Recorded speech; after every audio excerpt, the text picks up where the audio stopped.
Composite views of the Butterfly Nebula NGC 6302. The left panels are Hubble Space Telescope optical near-IR images. The right panel is the new James Webb Space Telescope ALMA mid-infrared view. Webb's image penetrates the dense dust at the nebula's core, revealing structures unseen in visible light. Imagine a cosmic butterfly suddenly laid bare. In August 2025, NASA's James Webb Space Telescope, an international NASA ESA/CSA mission, captured the Butterfly Nebula in unprecedented detail. An ESA press release reports that Webb has revealed many new discoveries that paint a never-before-seen portrait of a dynamic and structured planetary nebula. Located about 3,400 light-years away in the constellation Scorpius, the Butterfly Nebula NGC 6302 is one of our galaxy's most dramatic planetary nebula. Previous images, including stunning Hubble photographs, showed the nebula's wing-like lobes, but the blazing star at its center remained hidden behind thick dust. Now, Webb's powerful mid-infrared MIRI camera has pierced that veil, unveiling the nebula's hidden heart for the first time. Webb's penetrating view. For the first time, Webb's MIRI instrument and ALMA data were combined to zoom in on the nebula's core across many wavelengths. This integral field spectroscopy approach produces simultaneous images and spectra, revealing how the nebula looks in different infrared colors. Central star revealed. A once invisible central star has been detected, a blazing stellar core burning at roughly 220,000 K, making it one of the hottest known planetary nebula cores. Webb's data showed the star's warm dust cocoon glowing in IR, finally locating the star that powers the nebula. Dusty Torus body. Around the star is a thick, vertical ring of gas and dust, a torus, viewed nearly edge-on. This torus forms the butterfly's dark body and confines the outflowing gas into two oppositely directed lobes, the wings. Fiery jets. Webb's spectroscopic image traces twin jets of heavy elements, iron and nickel, streaming out from the star in opposite directions. These high-energy jets carve through the nebula and are visible as narrow, purple-hued streaks in the IR image. Planet-building dust. The torus is filled with crystalline dust grains, like tiny quartz gemstones and larger particles. Webb also detected complex carbon molecules, PAHs, forming in the nebula, the same kinds of ring-shaped organics found in soot on Earth.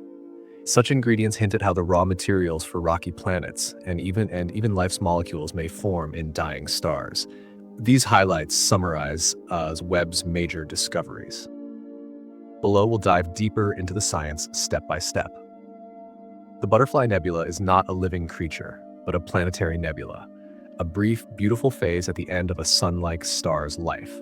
When stars of about 0.8 to 8 times the sun's mass exhaust their fuel, they shed their outer layers into space.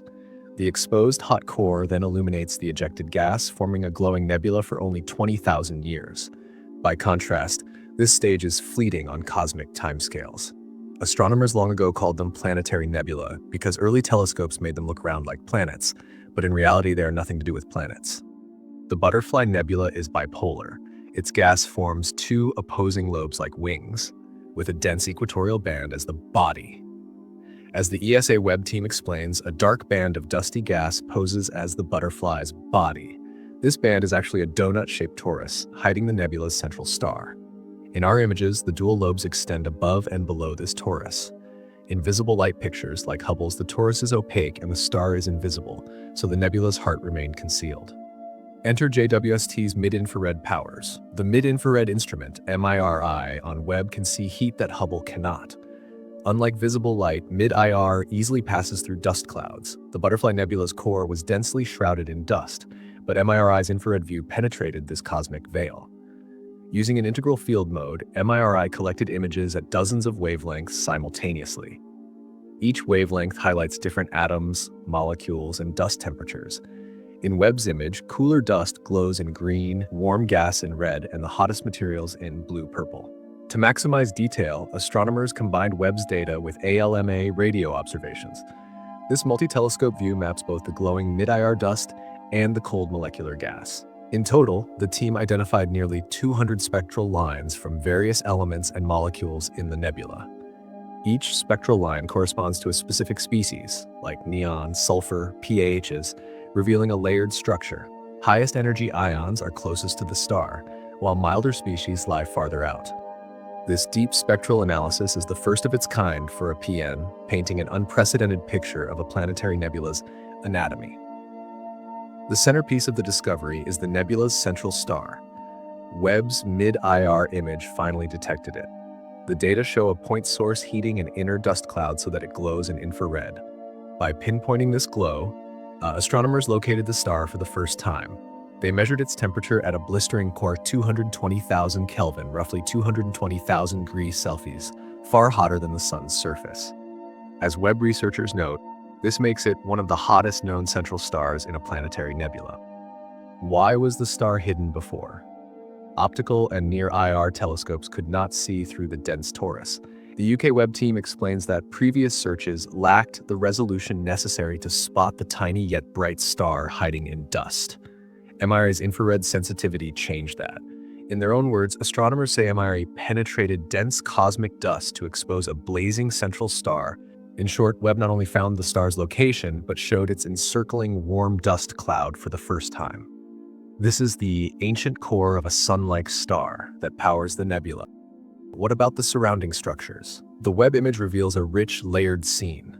In the annotated image above, labels identify the dusty torus, the bubbles of ionized gas around the star, and the jets shooting outwards.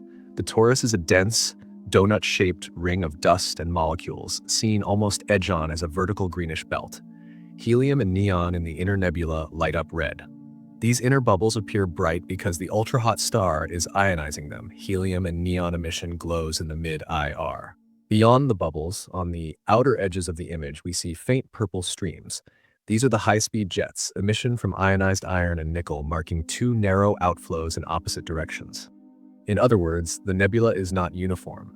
Webb's data show nested shells. The highest energy ions, like iron, cling close to the star along the jets, while lower energy ions, like neon and oxygen, lie further out.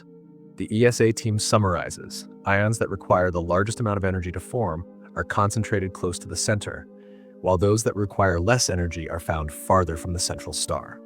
The iron-nickel jets in particular highlight how violently this dying star is shedding material.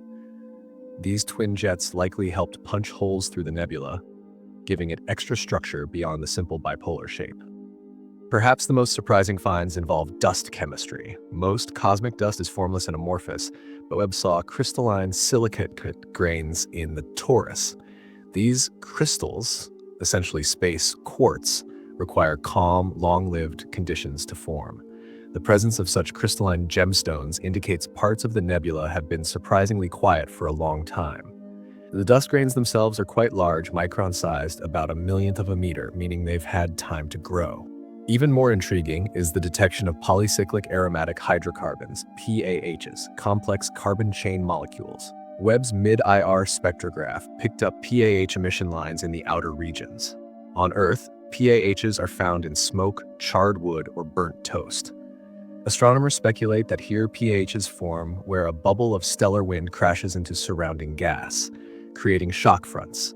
If confirmed, this could be the first ever evidence of PAH molecules forming in an oxygen-rich planetary nebula. Why do PAHs matter? These organics are linked to carbon chemistry fundamental to life. The team notes this finding offers a big step forward in understanding how the basic materials of planets come together. In fact, the RAS commentary highlights that studying this nebula yields clues about how worlds like Earth may have formed. In essence, the Butterfly Nebula may be forging some of the same ingredients that seed future rocky planets: crystalline rocks and organic molecules emerging amid the star's death throes. To quote the lead scientist, "We were able to see both cool gemstones formed in calm, long-lasting zones and fiery grime created in violent, fast-moving parts of space, all within a single object." Webb's image truly captures this paradox. Both fragile, crystal dust and harsh shock-driven dust exist side by side. All these exotic details have personal significance for us. NGC 6302 is powered by a dying star that once resembled our sun. In a few billion years, the sun itself will puff off its outer layers and become a planetary nebula. Observing the Butterfly Nebula offers a preview of that distant future. The nebula's central star at 220,000 K is almost unimaginably hot, yet it is a remnant core like the one our sun will leave behind. Dr. Olivia Jones remarks that Webb's measurement makes this core one of the hottest stellar cores ever discovered in our galaxy. Such extreme heat explains the nebula's vivid glow and complex structure. Moreover, the data provide new insights into what may happen to our own sun at the end of its life. We see that dying sun-like stars can produce crystalline dust and complex organics even as they fiercely eject gas. The idea that diamond-like dust, silicates, and carbon rings form in the twilight of a star connects directly to the story of Earth. In short, Webb has shown us the ingredients of planetary systems being cooked up in real time. James Webb's Butterfly Nebula portrait is a triumph of modern astronomy. It showcases how far we've come since the days of Hubble's optical snapshots. As ESA emphasizes, we now have an unprecedented view of the nebula's complex structure. This deep, multi-wavelength image reads like a forensic report on a dying star, from the dust grains to the blazing core. Importantly, this discovery exemplifies why Webb exists. UKATC's Professor Gillian Wright notes that this result is exactly why we built the instrument. International collaboration, NASA, ESA, CSA, and global scientists has unlocked a new chapter in stellar evolution.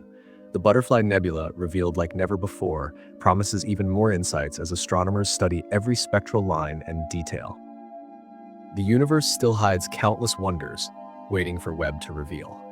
The Butterfly Nebula's hidden heart is now in full view, a cosmic masterpiece that reminds us how much there is yet to discover out there. What do you think that James Webb Telescope reveals about the future of our own sun? Will our star one day leave behind something just as beautiful or even more mysterious? Share your thoughts in the comments. I'd love to hear your theories. Findings and quotes above are based on official press releases and research summaries which are mentioned in description.